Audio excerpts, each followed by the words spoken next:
Hallo zusammen! Heute schauen wir uns mal was Besonderes an, mal ein richtig geiles Diagnosegerät. Vielleicht ist es was für euch. Wir gucken es uns mal gemeinsam an. Es geht um ein Lunch und das ist ein Diagnosegerät für mal eben geschwind, für deinen kleinen Fuhrpark zu Hause, für die Diagnose von deinen Fahrzeugen, von deinem Kumpel, von Freunden oder wie auch immer, wenn du mal eben schnell eine Diagnose durchführen willst. Also es ist hier ein richtig geiles Cabrio, was wir hier haben. Ein Audi und bei dem leuchtet die Motorkontrollleuchte. Und ich habe hier ein Verlängerungskabel für diese OBDs. Stecken wir auch gleich mal ein. Das habe ich grundsätzlich für all solche Sachen. Verlinke ich euch auch gerne unten. Und jetzt schauen wir das Gerät an, was richtig geil ist. Aber zunächst mal zeige ich euch mal, wie das aussieht bei dem Auto. Hier, der triggert mich auch schon. Es geht mir auch schon wieder auf den Zeiger. So, jetzt ihn einfach mal starte. Und wir sehen hier leuchtet die Motorkontrollleuchte. Mal zumachen, dass nicht so ein Krach hier herrscht.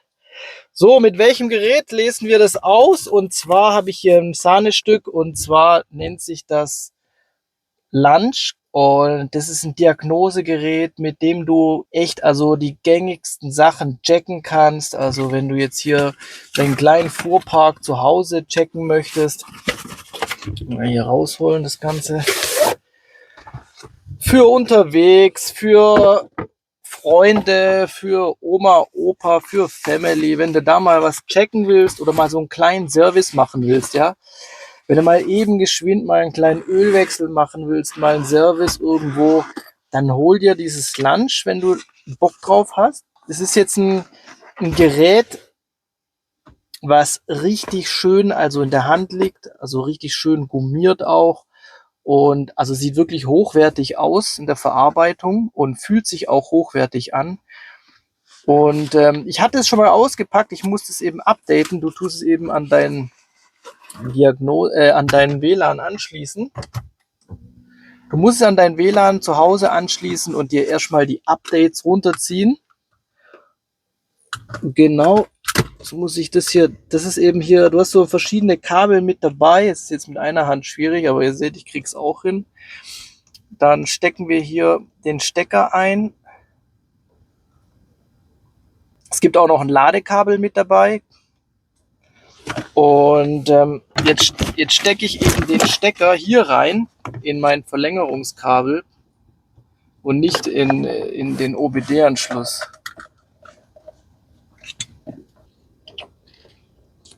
So, das Schicke an dem Gerät ist, das ist wirklich klein und handlich. Also das Schicke ist eben das Gerät, das lädt sich halt auch selber über deine OBD-Schnittstelle. Und der Akku, der hält auch wirklich echt lang.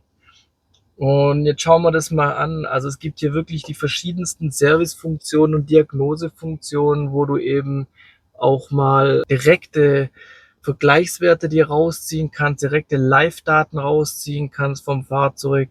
Du hast die gängigsten Servicefunktionen eben und du kannst echt verschiedene Sachen machen. Und zwar geht schon gleich los. Das ist schon mal auch nicht schlecht. Sucht schon direkt die FIN raus und er hat sie auch gefunden. Schon mal geil. Und somit hat er auch gleich die Daten und die Funktionen, die von deinem Fahrzeug sind, die kann er schon direkt jetzt reinholen, so dass du gar nicht lange hin und her suchen musst, rumklicken musst und sonstiges, weil er hat genau deine Funktionen, ja, die du auswählen kannst und brauchst und nicht dann das Problem nachher hast, boah ja, die Funktion, die geht jetzt gar nicht und sonstiges, sondern er hat genau deine Sachen. Und er macht jetzt auch sofort einen Jack. Hier ist die Motorelektronik, das wissen wir ja, da gucken wir jetzt gerade rein. Und er sieht jetzt hier in seinem Schnellcheck eben, okay, da ist gar nichts. Er macht auch gleich einen Bericht, ja. Und das ist halt auch mal fett, ne? Also du hast gleich einen Bericht, den kannst du auch direkt an jemanden teilen und schicken. Der holt dir gleich die Infos raus, Modelljahr, Audi und so. Du kannst es also auch, wenn du Bock hast, gleich an jemanden schicken. Und hier hat er auch schon direkt den Fehler benannt. Geber Abgastemperatur Bank 1, unplausibles Signal und da legt er dir hier auch direkt einen Fehlercode ab, ja, P246F00. Das kannst du dann auch so direkt an jemanden teilen, wenn der Internetverbindung hast. Habe ich jetzt halt hier nicht. Bin jetzt hier wieder irgendwo und da kannst du das halt nicht direkt schicken. Und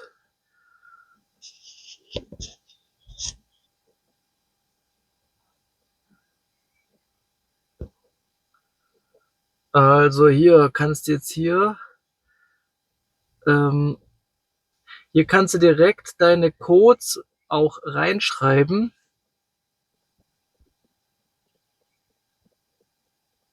Mal gucken. Genau, also ich habe jetzt hier mal den Code reingeschrieben. Ich denke mal, das ist richtig. Und wir sehen jetzt hier, der Abgastemperatursensor sendet die Abgastemperatur in Form des elektrischen Signals an die EQ, die vom richtigen Luft-Kraftstoff-Verhältnis erzeugte Abgastemperatur, also Bank 1, ist niedriger als die vom zu fetten oder zu mageren Luft, bla bla bla. Also hier erzählt ihr dir das schon und sagt dir genau das Problem, was also auch nicht schlecht ist. Also hier mal, du weißt ja nicht immer, was es ist, wenn du zum Beispiel nur eine Fehlernummer hast, wenn du zum Freundlichen gehst, sagst, boah, ey, gib dir nur eine Nummer oder irgendwie, dann kannst du das sicher auch eintippen und der holt dir die Infos raus. Und genau, das wäre jetzt mal hier zur Fehleranalyse. Jetzt kannst du hier auch verschiedene andere Sachen gibt's hier. Also hier gibt's nochmal Online-Service, Werkzeugkasten, da waren wir jetzt gerade drin für die Dings, für die Bibliothek. Dann kannst du Benutzerzentrum, da hast du nochmal meinen Bericht, kannst sonstige Bestellungen machen, das ist jetzt auch uninteressant. Online-Shop kannst du noch beim Online-Shop kannst du noch andere, da brauchst du ein Netzwerk. Software-Update brauche ich nicht, da habe ich schon die alle drauf. Hier hast du nochmal so Sonderfunktionen drin. Hier, jetzt gehen wir aber mal in die lokale Diagnose. Ich mache jetzt hier Code löschen. Oh, es wird wahrscheinlich wieder auftreten, der Fehler. Und aber wir löschen es jetzt halt mal raus, ne? So, jetzt gucken wir. Also ich finde es ein bisschen unglücklich gewählt, eigentlich hier diese Software zurücksetzen, was das da benannt ist. Das, was da eigentlich gemeint ist, zum Beispiel hier, dass du hier etliche Funktionen hast, zum Beispiel Batteriewechsel, Lenkwinkelsensor, Ölservice, Bremsenrückstellung, Adaption, Luft, Kraftstoff, Bremsenreset, Drosselklappe, Reifendruck, Kontrollsystem, Dieselpartikel, AdBlue und hier hast du nochmal adaptive Fahrlicht und Injektorkodierung. Das sind einfach schon mal richtig gängige Features, wo du hier resetten kannst. Ich denke, das ist jetzt mal für so den Heimanwender wirklich so das Nötigste, ja, für zu Hause.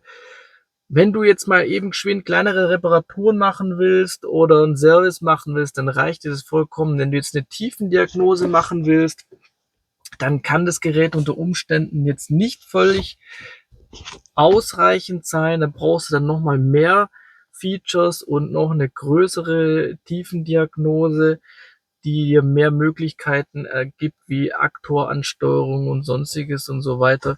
Kannst aber hier auch etliches machen. Jetzt muss ich gerade selber, du kannst nämlich hier rein, dann kannst du hier jetzt dein Auto auswählen, Audi, und dann kannst du reingucken und die verschiedenen Messwertblöcke auch anwählen. Und hier kannst du zum Beispiel System auswählen. Jetzt hast du hier verschiedene Sachen. Getriebe, Elektronik, Airbag, Brems, tralala, tralala. Ihr seht also Haufen Zeug, was ihr hier so machen könnt und wo ihr rein könnt und so. Jetzt kannst du hier zum Beispiel in die Motorelektronik gehen.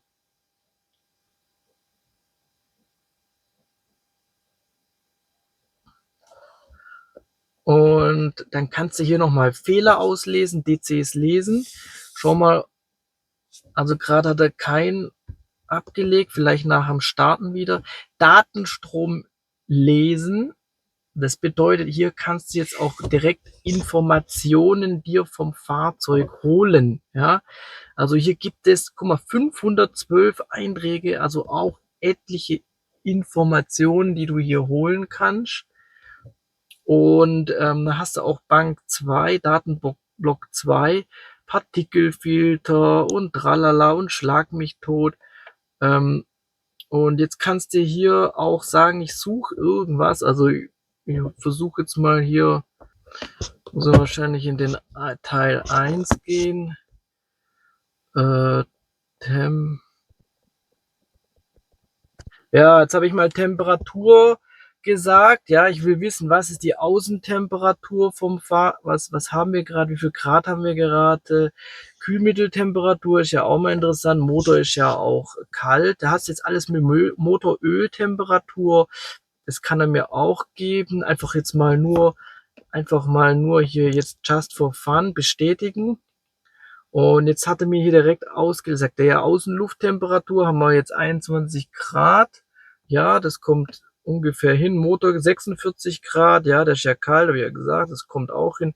Öltemperatur kann man ja wahrscheinlich noch nicht bestimmen, weil es einfach noch zu kalt ist, ja, weil ich jetzt hier eigentlich noch gar nicht gefahren bin. Und ich würde jetzt mal sagen, das sind echt ein Haufen geile Sachen, die du hier machen kannst. Und da gibt's echt viele schöne Spielereien, die man hier machen kann. Und du hast einmal hier ein schönes Touch-Display.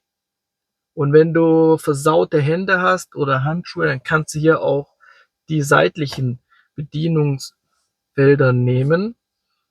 Und genau, jetzt gucken wir mal, was er denn hier so sonst noch so bringt. Hier ATF-Pumpe. Was du hier auch machen kannst, ist, wenn du jetzt mal einen Getriebeölwechsel machen willst, ja, da kannst du hier die Getriebeöltemperatur holen. Ich weiß gar nicht, auch, ob ich es jetzt gerade direkt wieder finde. Da muss ich hier rein System auswählen. Getriebeelektronik.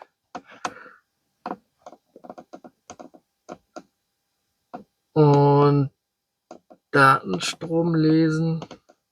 Hier müsste es irgendwo drin Getriebe, Eingangsdrehzahl, Ausgangsdrehzahl.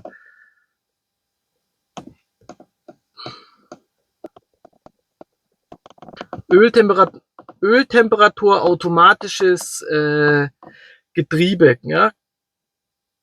Das sind das sind schon mal wichtige Sachen. Ja? Temperatur 2 für Getriebeöl.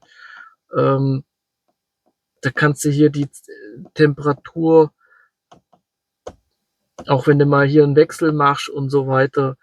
Also richtig cool. Also das sind wirklich schon mal solche Sachen, mit denen kannst du wirklich schon was anfangen, mit diesen ganzen Werten. Und ich denke, für zu Hause, für eben mal geschwind, mal kurz auf die Reise oder vom Kumpel, vom Nachbarn und sonstigen, hier mal sich kurz die Infos rausholen und dann hier eine Diagnose durchführen oder auch mal ein Reset machen von Bremsen, oder Getriebeölwechsel oder was weiß ich, da ist das Gerät richtig geil, völlig ausreichend für so die gängigsten und kleineren Sachen. Wenn ihr jetzt mehr ins Hardcore geht, wirklich mal eine tiefere Analyse machen wollt, ja, und Aktoren ansteuern wollt, gezielt, ja, dann, wenn ihr wirklich tiefgreifende Datenanalyse machen wollt, dann braucht ihr halt natürlich schon ein anderes Gerät, das mehr kann, mehr Funktionen kann.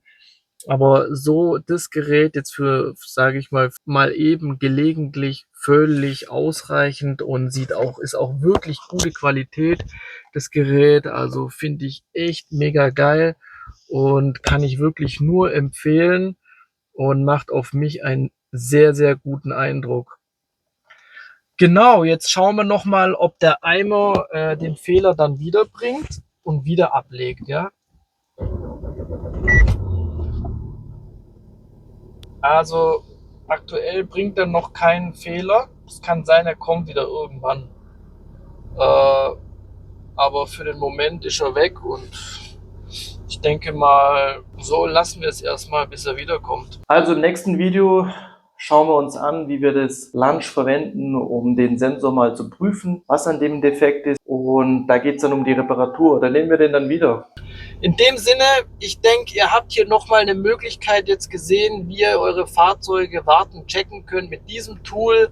Seid auf jeden Fall wieder mit vorne dabei. Und das Geile ist, ihr habt auch hier Lifetime-Updates umsonst. Ihr müsst nicht Angst haben, dass euch hier irgendwann hier die Updates ausgehen oder ihr zahlen müsst. Ihr habt hier wirklich was auf Dauer, ja. Also in diesem Sinne, schaut auch auf die anderen Videos rein, guckt in die Playlist rein, was da noch so ist. Und ich freue mich, euch wiederzusehen. Bis demnächst. Ciao.